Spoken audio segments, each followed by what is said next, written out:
Eu sempre fui um cara tranquilo.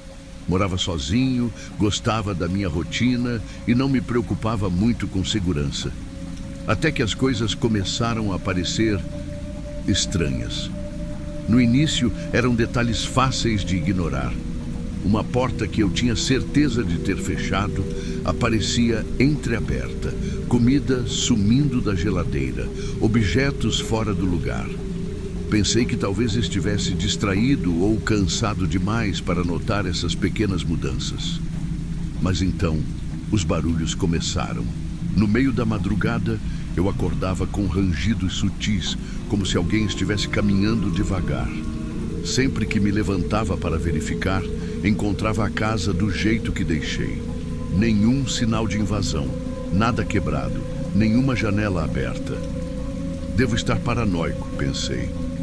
Para testar minha sanidade, fiz um pequeno experimento. Deixei uma lata de refrigerante bem no centro da mesa e fotografei. Na manhã seguinte, ela estava no balcão da cozinha. O frio na espinha veio de imediato. Tentei ignorar, mas na noite seguinte, um barulho diferente me despertou. Um estalo seco vindo do corredor. Levantei devagar e espiei pela fresta da porta. Meu coração quase parou. No fim do corredor, à sombra da penumbra, algo se moveu. Uma silhueta esguia, imóvel, me observando. Prendi a respiração. Fechei os olhos por um instante e quando olhei de novo, nada. A casa estava silenciosa, mas a sensação de estar sendo observado não ia embora. Tentei racionalizar. Talvez fosse apenas um jogo de sombras, minha mente pregando peças. Mas na noite seguinte, algo aconteceu que me fez abandonar qualquer tentativa de lógica. Eu estava deitado, já sonolento, quando escutei o rangido da porta do porão. Meus olhos se abriram no mesmo instante. A porta do porão, eu nunca a usava. Fiquei imóvel, ouvindo. Primeiro, silêncio. Depois, um leve arrastar de pés. Engoli em seco. Peguei meu celular e iluminei o corredor. Nada, mas o cheiro de mofo, levemente úmido, parecia mais forte. Com a mão tremendo, segurei a maçaneta da porta do porão e com um puxão rápido, abri. O breu total lá dentro parecia um buraco sem fim. Não havia nada visível, nenhum som. Eu fechei a porta devagar e coloquei uma cadeira em frente a ela, como se isso pudesse me proteger. Naquela noite, dormi mal. No dia seguinte, decidi que precisava de respostas. Instalei pequenas câmeras na sala e na cozinha, programadas para detectar movimento à noite. Se algo estivesse acontecendo, eu descobriria. No dia seguinte, cheguei do trabalho ansioso para revisar as gravações. Eu tinha programado as câmeras para ativar ao menor movimento, então, se algo tivesse acontecido, estaria registrado. Peguei meu notebook, conectei os arquivos e comecei a assistir. As primeiras horas eram normais. A cozinha vazia, a sala silenciosa. Nada se movia além das sombras projetadas pela luz da rua. Mas então, por volta das 3 da manhã, algo mudou. A câmera da cozinha detectou movimento. Parei a respiração ao ver a imagem na tela. Uma figura magra emergiu do escuro, rastejando para fora do porão, como uma aranha saindo da toca. Seus movimentos eram lentos, calculados, como se estivesse acostumado a se esgueirar sem ser notado. Meu estômago revirou quando percebi que ele não foi direto para a geladeira. Primeiro, ele ficou parado na entrada do corredor, observando. Ele me observou dormir. Lá estava eu, imóvel na cama, enquanto aquele estranho me encarava no escuro por longos minutos. Eu nunca me senti tão vulnerável em toda a minha vida. Depois disso, ele foi até a cozinha, pegou comida e desapareceu no porão novamente. O vídeo terminava ali. Eu me afastei do notebook, o coração martelando no peito. Alguém estava morando na minha casa. Alguém que sabia exatamente quando eu dormia, quando eu saía e como se movimentar sem ser visto. Minha mente gritava para eu correr dali. Mas algo dentro de mim dizia que se eu tentasse sair agora, talvez ele já soubesse. Talvez ele estivesse ouvindo. A ideia de passar mais uma noite ali era insuportável. Peguei meu celular para ligar para a polícia, mas então um som baixo ecoou pela casa. O rangido da porta do porão. Meus músculos travaram. Virei a cabeça devagar. A porta estava entreaberta. O ar parecia mais pesado, como se algo estivesse respirando comigo ali. Um cheiro forte de mofo e suor tomou o ambiente. Eu queria correr. Queria abrir a porta e sair correndo sem olhar para trás. Mas por algum motivo fiquei paralisado. Então eu vi. Uma mão pálida e magra segurou a lateral da porta e aos poucos um rosto começou a surgir da escuridão. Olhos fundos, pele suja, um sorriso vazio. O homem abriu a porta de vez e deu um passo à frente. Você não devia ter me filmado. Eu não pensei. Meu corpo agiu por instinto. Corri em direção à porta de saída, sentindo passos pesados atrás de mim. Ele estava vindo. Eu alcancei a maçaneta, mas senti uma mão agarrar a gola da minha camisa. Puxei com toda a força, me livrei do aperto e me joguei para fora da casa. Caí de joelhos na calçada, desesperado, respirando rápido. Peguei o celular e, com dedos trêmulos, disquei para a polícia. "Tem alguém na minha casa", gritei. "Ele mora no meu porão. Ele me observa enquanto eu durmo." O atendente pediu calma e disse que estavam a caminho. Eu mantive os olhos fixos na porta da casa, esperando que o invasor saísse. Mas ele nunca saiu. Quando as sirenes azuis e vermelhas iluminaram a rua, um alívio momentâneo tomou conta de mim. Mas eu sabia que o pior ainda estava por vir. Eu precisava saber quem era aquele homem e por que ele estava ali. Os policiais entraram na casa com lanternas e armas em punho. Eu fiquei do lado de fora, ainda ofegante, com os olhos fixos na porta aberta. O silêncio era absoluto. Então, um dos policiais gritou: "Aqui, no porão!" Meus instintos me diziam para correr para o lado oposto, mas eu precisava ver. Segui os oficiais até a entrada do porão. O cheiro úmido e rançoso ficou ainda mais forte conforme descíamos os degraus estreitos de madeira. Quando a luz das lanternas iluminou o espaço, meu estômago revirou. Havia um colchão imundo no canto, cercado por embalagens de comida vazias e garrafas de água. Mas o pior veio quando vi a parede. Havia anotações rabiscadas nela, feitas com algo que parecia carvão ou terra. Frases curtas, repetidas várias vezes. "Ele não pode me ver. Ele nunca pode saber. Se ele descobrir, eu vou ter que agir." Meu sangue gelou. "Ele mora aqui há meses", disse um dos policiais. "De onde você conhece esse cara?" Eu nunca vi ele antes", respondi, ainda tentando processar. Foi então que o segundo oficial encontrou um buraco na parede. "Isso leva ao encanamento. Ele usava isso para se mover entre as casas." Me senti enjoado. Ele não só estava vivendo ali, ele tinha acesso a outros lugares também. "E tem mais uma coisa", disse um dos policiais, virando-se para mim. Ele segurava um caderno velho e sujo. Abriu na primeira página e me mostrou. Era uma lista de horários. Meus horários, quando eu saía, quando eu dormia. E então a última anotação me fez tremer dos pés à cabeça. Ele instalou câmeras. Ele descobriu. Preciso resolver isso esta noite. Meu corpo ficou gelado. Se eu não tivesse fugido, se eu tivesse dormido mais uma noite ali, o policial fechou o caderno e suspirou. "Bom, ele fugiu, mas vamos encontrá-lo." Eu não esperei para descobrir se isso era verdade. Naquela mesma noite, fiz minhas malas e saí daquela casa para sempre. Os policiais prometeram me manter informado, mas nunca recebi nenhuma notícia sobre a captura dele. O que significa que, em algum lugar, ele ainda está por aí. Talvez vivendo em outra casa. Talvez assistindo alguém dormir agora mesmo. Se você chegou até aqui, significa que essa história mexeu com você. Agora, faça parte da nossa comunidade do terror. Se inscreva no canal e deixa o like.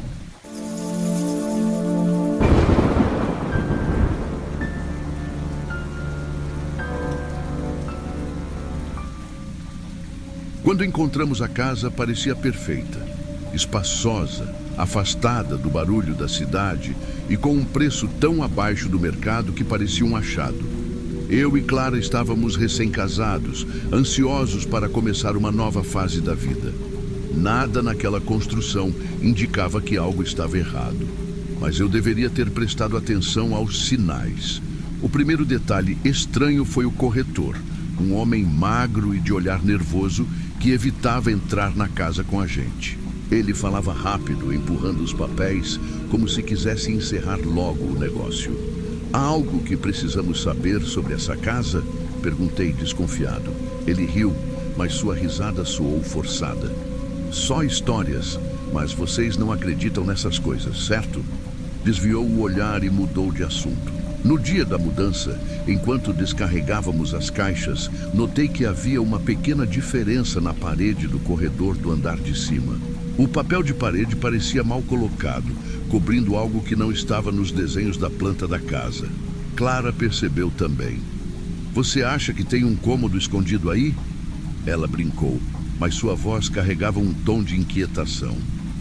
Pensei em deixar para lá, mas minha curiosidade falou mais alto.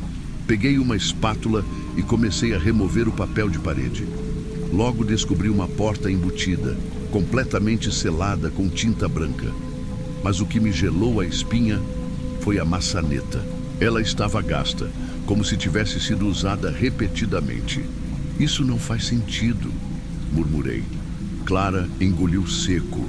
Era como se alguém não quisesse que essa porta fosse encontrada. Peguei uma chave de fenda e comecei a forçar a abertura. A tinta rachou, a madeira cedeu e, com um rangido baixo, a porta se abriu lentamente, revelando um quarto pequeno e claustrofóbico.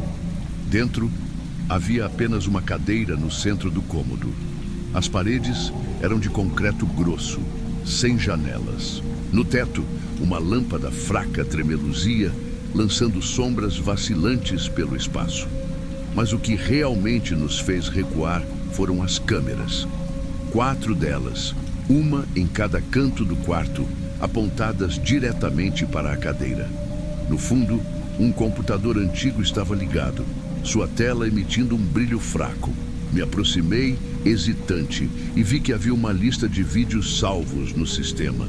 Todos tinham datas antigas no nome. O mais velho era de 1978, o mais recente, 2 anos atrás. "O que é isso?"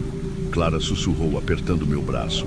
Respirei fundo e cliquei no primeiro vídeo. A gravação era granulada, sem som. Uma mulher de cabelos longos estava sentada na cadeira, os olhos arregalados fixos na porta. Ela parecia tremendo, nervosa, olhando para algo que não estava na tela. De repente, a luz piscou. Algo se moveu na sombra atrás dela. A tela escureceu. O vídeo terminou. Eu me senti gelado, mas minha curiosidade mórbida me obrigou a abrir outro arquivo. Desta vez, era um homem de meia idade. Ele suava, olhava desesperado para as câmeras, como se esperasse que alguém estivesse assistindo. A luz piscou e a gravação acabou. A cada novo vídeo, um padrão se repetia. Pessoas diferentes, sempre sentadas na mesma cadeira. O olhar perdido, o terror evidente. E então, a luz piscava. Até que chegamos ao último vídeo, o mais longo. A gravação começou mostrando um casal sentado na cadeira. O homem tremia, a mulher soluçava baixinho. Era recente. Eles pareciam estar esperando por algo. Então, depois de alguns minutos de silêncio absoluto, uma frase surgiu na tela. "Agora é a vez de vocês." A tela piscou. O computador desligou sozinho. Clara recuou, a respiração ofegante. Isso não pode ser real." A lâmpada do quarto piscou. A porta atrás de nós se fechou sozinha. Meu coração disparou. Corri até a porta e girei a maçaneta, mas ela não se mexia. "Abre!" Gritei, puxando com força. Clara começou a chorar. O ambiente estava diferente. O ar parecia mais pesado, denso.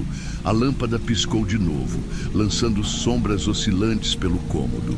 Foi então que ouvimos um som baixo, rasgado, como se alguém estivesse respirando bem ao nosso lado. Virei a cabeça devagar e minha visão se fixou no canto mais escuro do quarto. Tinha alguém ali. Uma silhueta imóvel, parada na escuridão. Os contornos eram disformes, como se a própria sombra tivesse ganhado vida. E então se mexeu. Clara gritou. Eu tentei puxá-la para trás, mas senti algo frio tocar minha nuca. O computador ligou sozinho. A tela piscou e uma nova gravação apareceu. Mas, desta vez, éramos nós. Nós dois, de costas para a câmera, exatamente como estávamos ali, naquele momento. A gravação estava acontecendo em tempo real. No vídeo, Clara olhou para trás, para mim. E então, seu rosto mudou. Seus olhos ficaram negros, sem pupilas. Sua boca se abriu devagar, muito além do que era humanamente possível. Essa não sou eu, Clara balbuciou, olhando para a tela, horrorizada.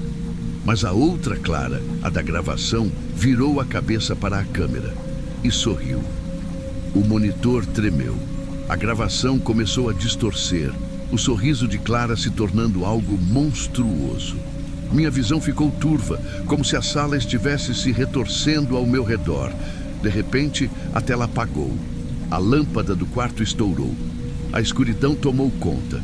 E então, a porta se abriu sozinha. Eu agarrei Clara e saímos correndo da casa, sem olhar para trás. Entramos no carro e aceleramos sem destino, sem saber se estávamos realmente seguros. Naquela noite ficamos em um hotel. Nenhum de nós conseguiu dormir. Na manhã seguinte, voltamos para buscar nossas coisas.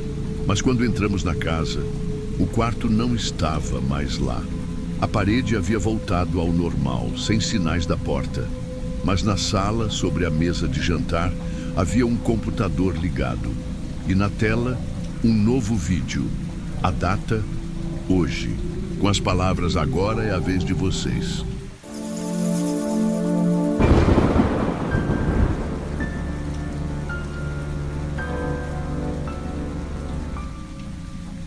Eu precisava de um recomeço.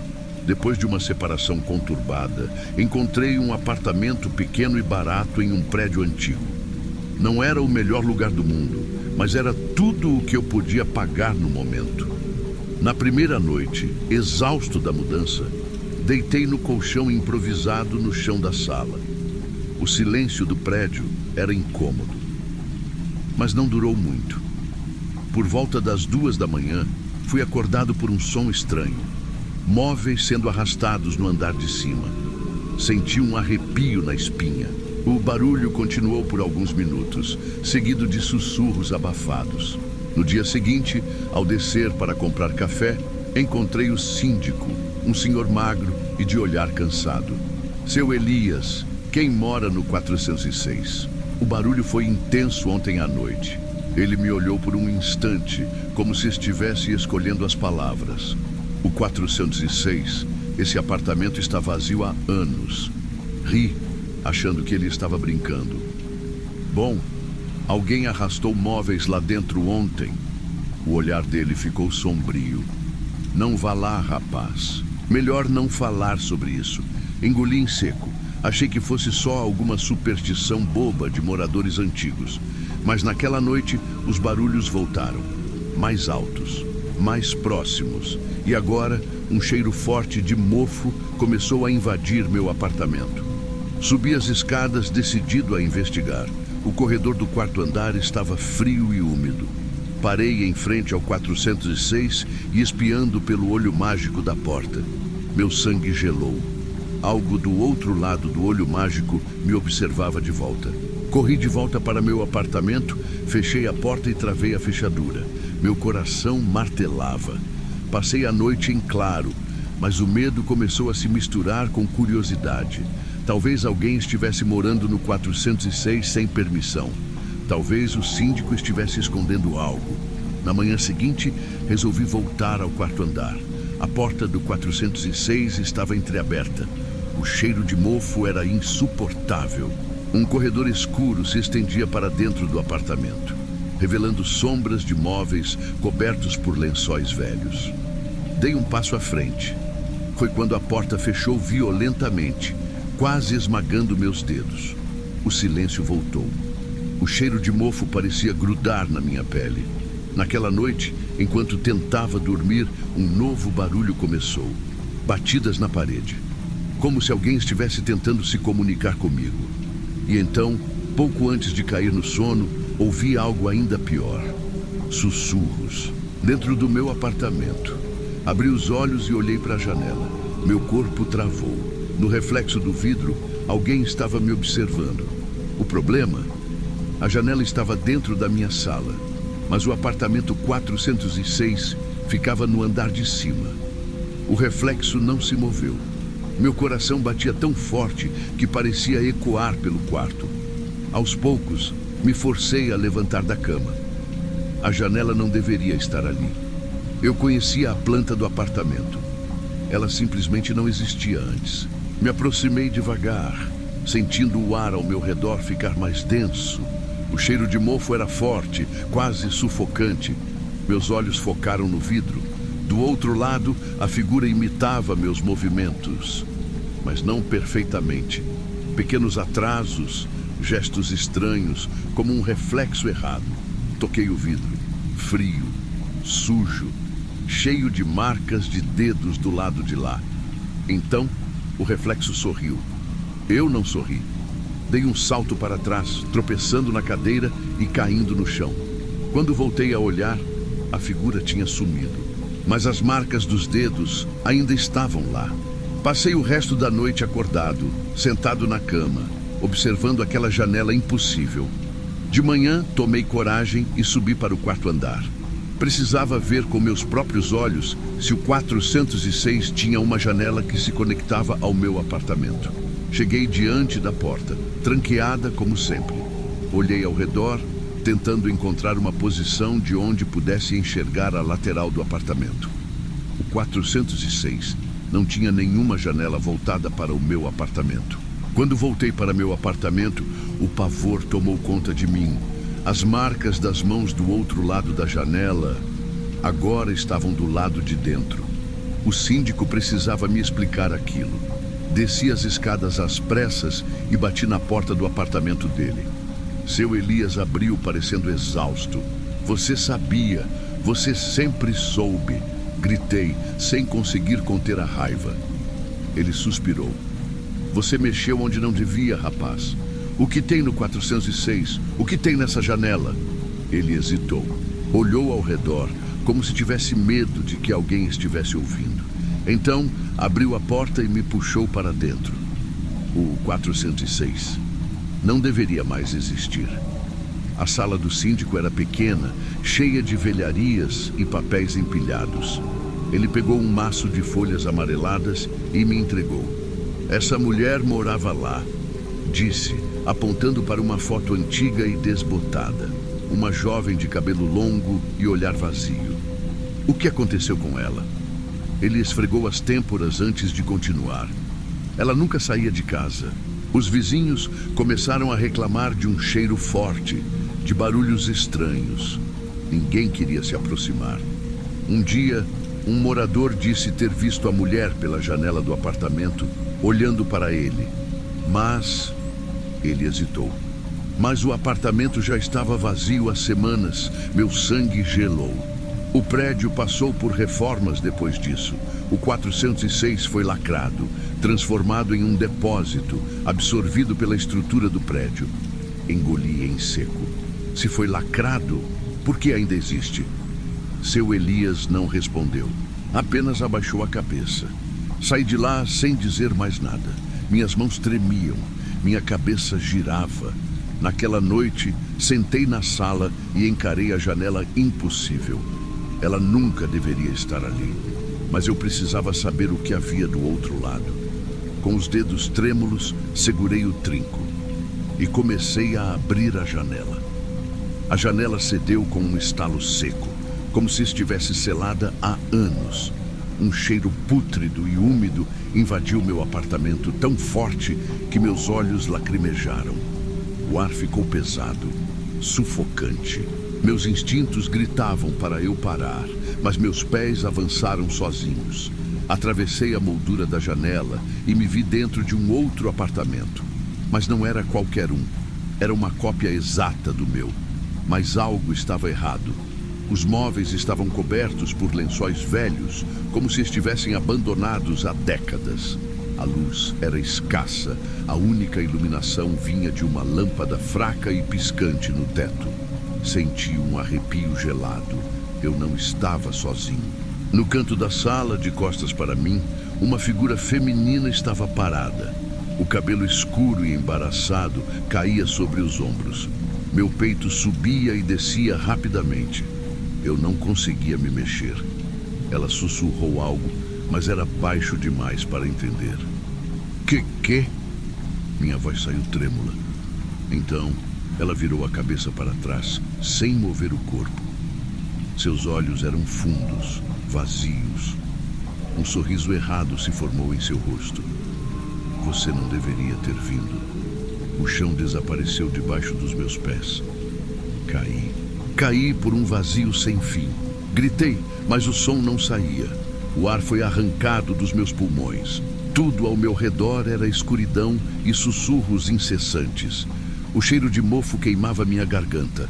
Então, acordei. Ou achei que tinha acordado. Estava deitado no chão do meu apartamento. Me levantei, tonto. Algo estava diferente. O ar ainda estava úmido, pesado. Olhei ao redor e senti meu estômago revirar. Meus móveis não eram os mesmos. Pequenos detalhes estavam errados. A mesa parecia mais gasta, a parede tinha marcas que antes não existiam. Corri até a porta. Tentei abrir. Trancada. Meu coração parou quando me virei e olhei para a janela. Do outro lado, no meu apartamento verdadeiro, eu vi a mim mesmo, vivendo normalmente. Bati na janela com toda a força. Ei! Gritei, tentando chamar minha outra versão do outro lado. Mas ele não me via. Eu estava preso no 406. Meu reflexo, ou o que quer que fosse, seguiu sua vida normalmente, bebendo café, mexendo no celular, assistindo TV, como se nada tivesse acontecido. Senti meu corpo tremer. Corri até a porta e bati com toda a força. Seu Elias, me ajuda. Ninguém respondeu. Sentei no chão, sentindo um frio gélido se espalhar pelo meu corpo. O tempo parecia diferente ali. Foi então que ouvi batidas na parede. O mesmo som que antes vinha do 406. Agora vinha do meu antigo apartamento. Minha outra versão se virou lentamente para a janela e sorriu. Não um sorriso comum, mas o mesmo sorriso estranho que a mulher me deu antes de eu cair no vazio. A verdade me atingiu como uma faca fria no peito. Eu não escapei. Eu fui substituído. Senti uma presença atrás de mim. O cheiro de mofo se intensificou. Virei o rosto lentamente e vi ela, a mulher. Seus olhos eram 2 buracos negros. Seu corpo estava retorcido, como se tivesse sido dobrado de maneira impossível. Agora somos vizinhos, para sempre, ela sussurrou. A luz piscou, tudo se apagou. Na manhã seguinte, o síndico seu Elias suspirou ao ver a porta do 406 fechar sozinha. Ele sabia. O ciclo tinha começado de novo. Histórias assim acontecem todos os dias. E pode ser que um dia você esteja em uma delas. Então, antes que seja tarde, se inscreva no canal e garanta que vai ouvir o próximo relato.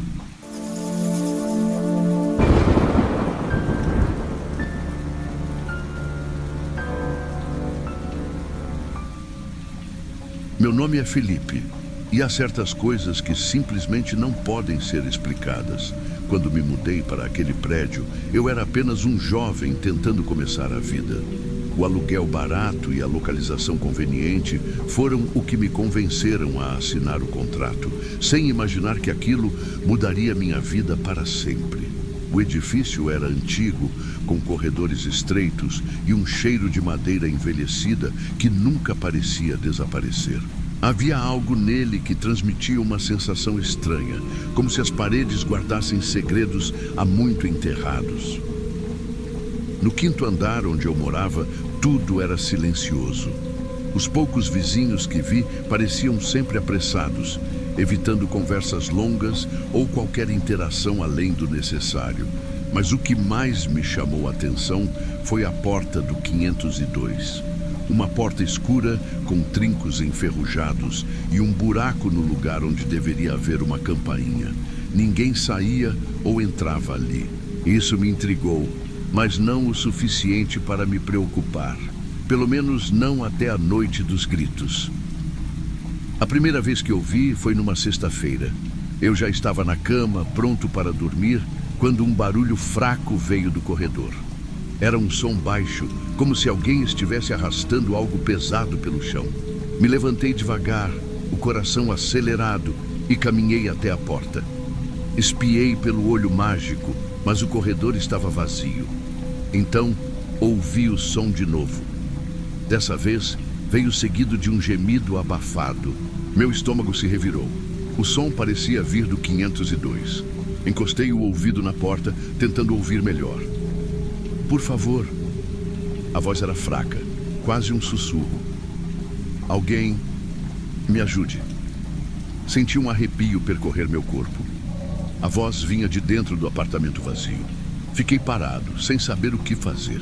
Pensei em chamar alguém, mas um instinto me fez hesitar. Eu não deveria me envolver. Me afastei da porta e voltei para a cama, mas não consegui dormir. O som dos gemidos fracos e das correntes se arrastando no escuro ecoava na minha mente. No dia seguinte, no elevador, tentei puxar conversa com uma vizinha, uma senhora que morava no andar abaixo do meu. O senhor do 502, ele ainda mora lá?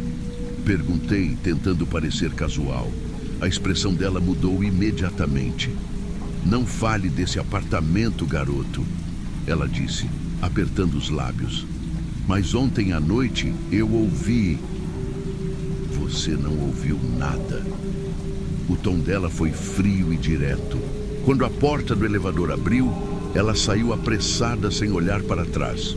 Comecei a notar que sempre que eu mencionava o 502, as pessoas desviavam o olhar, mudavam de assunto ou simplesmente se afastavam. Algo estava errado naquele lugar. Na noite seguinte, algo ainda pior aconteceu. Por volta das 2 da manhã, fui acordado por um barulho alto no corredor. Dessa vez, não era um gemido ou um arrastar de correntes. Era algo mais sólido. Passos. Alguém caminhava no corredor com um ritmo lento e pesado. Levantei, engoli em seco e espiei pelo olho mágico. Foi quando meu coração disparou. A porta do 502 estava aberta. A luz fraca do corredor não iluminava muito além do batente, mas eu podia ver um espaço escuro, vazio, como se o apartamento fosse um buraco negro, sugando toda a luz ao redor. E então, algo se moveu lá dentro. Uma sombra, alta e encurvada, deslizou pelo vão da porta, se aproximando lentamente. Eu recuei. Segurei a respiração. A sombra parou bem na entrada, e foi então que a porta se fechou sozinha com um estalo seco. O silêncio tomou conta do corredor. Fiquei parado, suando frio, esperando por mais alguma coisa, mas não houve mais nada.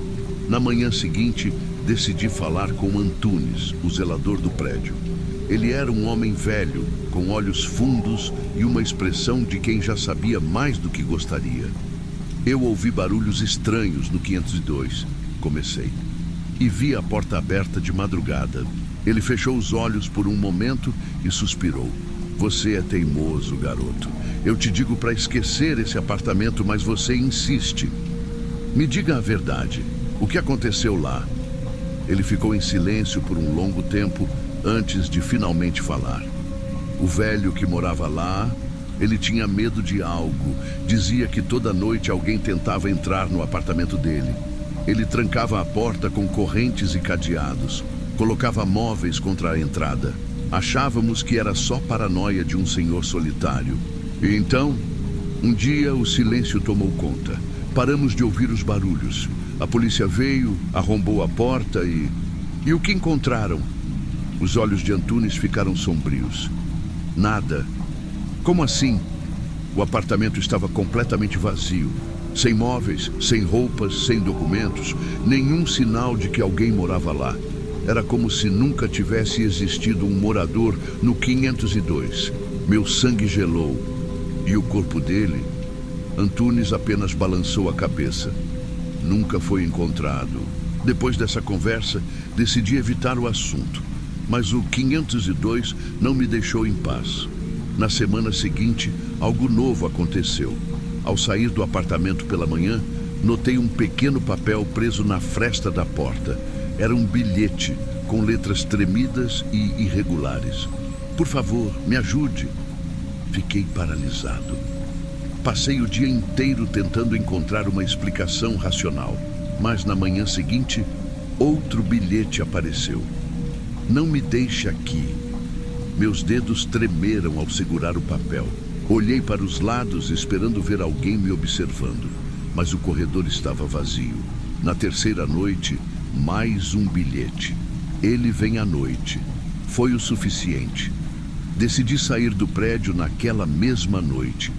Arrumei minhas malas, peguei minhas coisas e fui até a porta para sair. Foi então que ouvi toques leves na minha porta, baixinhos, repetitivos, como se alguém estivesse do outro lado, apenas esperando. Não respirei, não me movi. Mas então veio o sussurro, uma voz rouca, fraca, vinda da fresta da porta. Por favor, não me deixe aqui. Eu corri. Saí do apartamento sem olhar para trás. Meses depois, soube que um novo morador se mudou para o 502.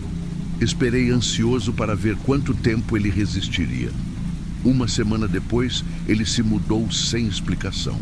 O apartamento voltou a ficar vazio.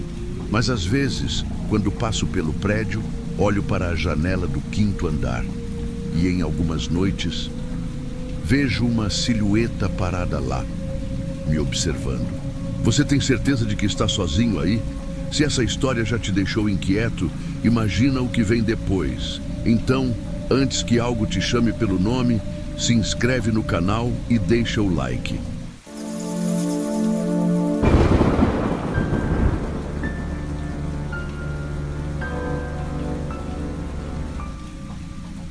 Eu deveria ter recusado o convite. Desde o primeiro momento, algo parecia errado. Mas como dizer não a um gesto tão gentil? Um casal recém-chegado à vizinhança precisa parecer sociável, precisa se enturmar. Foi assim que eu e Daniel acabamos na casa dos nossos vizinhos naquela noite. A casa de Alan e Sophie era grande e elegante, mas de um jeito antiquado, quase sinistro. Lustres pesados de vidro, paredes cobertas de papel de parede vermelho escuro e um cheiro no ar que eu não conseguia identificar. Algo adocicado, mas enjoativo. Sophie nos recebeu com um abraço apertado. Estamos tão felizes por vocês terem vindo. Alan sorriu largo, um sorriso que parecia exibir mais dentes do que o normal. Entrem, por favor. O jantar está quase pronto. A mesa estava farta. Carne assada, purês, vinhos caros. Tudo parecia delicioso, exceto pelo detalhe de que nenhuma das carnes tinha sido identificada. Parece incrível, Daniel disse, já se servindo. Mas eu hesitei. Meu instinto gritava que algo estava errado. E a coisa piorou quando Sophie se inclinou para mim e disse, em um tom quase sussurrado, é uma receita de família, bem especial. Ela me olhou com expectativa, esperando que eu provasse. Engoli em seco e levei um pequeno pedaço à boca. A textura era estranha. Não era frango, não era carne de porco e definitivamente não era carne bovina. Foi quando reparei algo no canto da sala, um cesto de lixo. A tampa estava mal fechada. Algo branco e pequeno espiava por uma fresta. Dentes humanos. Meu estômago revirou. Olhei para Daniel, mas ele estava distraído, conversando e bebendo vinho. Alan e Sophie me observavam, esperando minha reação. Eu engoli em seco. Acho que preciso ir ao banheiro, murmurei me levantando. Claro, Sophie disse sorrindo. Mas algo em sua voz parecia satisfeito, como se estivesse esperando por isso. Segui pelo corredor e procurei o banheiro, mas ao invés disso, encontrei a cozinha. E foi ali que vi. O balcão estava coberto de ossos. Alguns ainda tinham restos de carne grudados, e entre eles um crânio limpo e brilhante, como se tivesse sido fervido. O jantar não era apenas especial, nós éramos o jantar. Saí correndo de volta para a sala, mas Daniel já estava cercado por Alan e Sophie.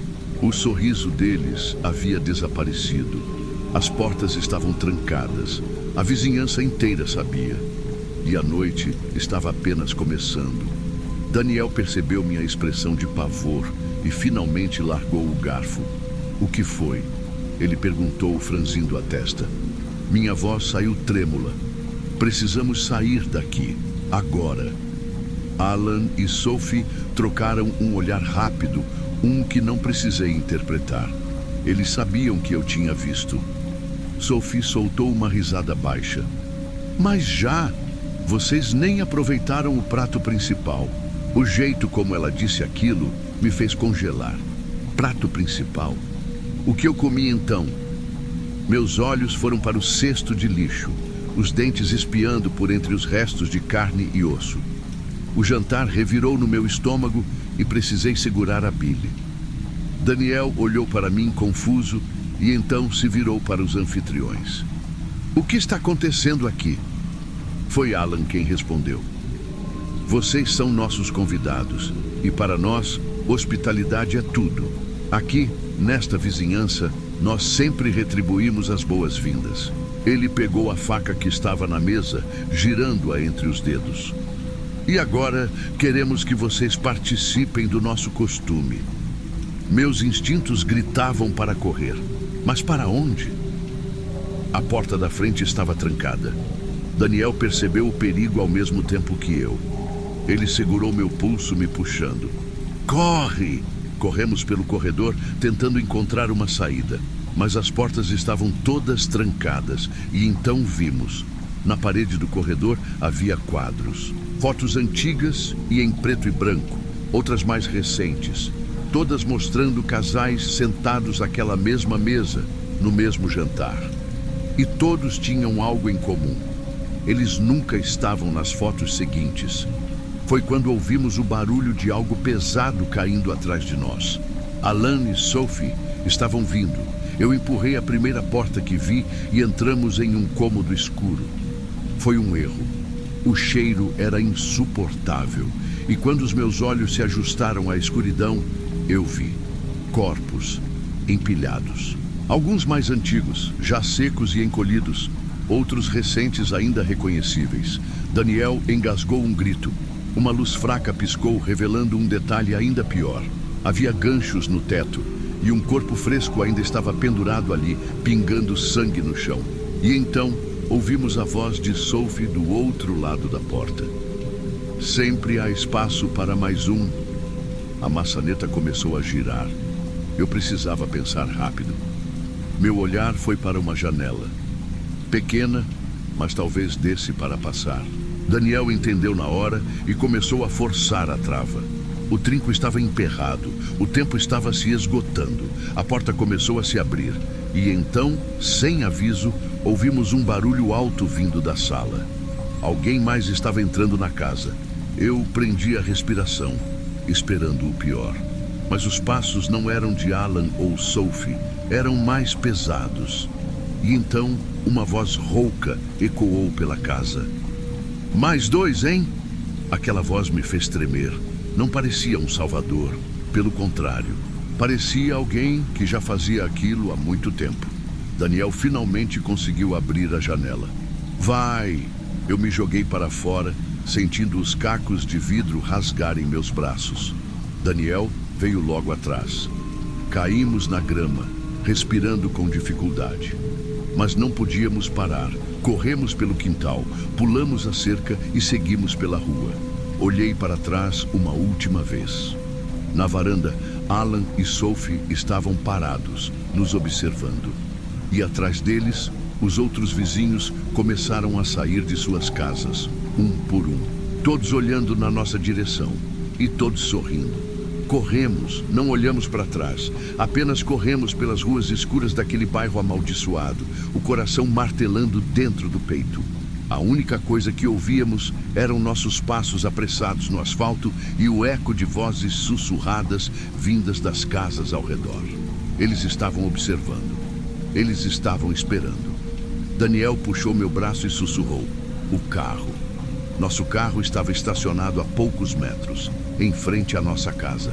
Se conseguíssemos chegar até ele, talvez houvesse uma chance. Mas quando dobramos a última esquina, nossos corpos congelaram. O carro estava lá, mas os pneus estavam cortados.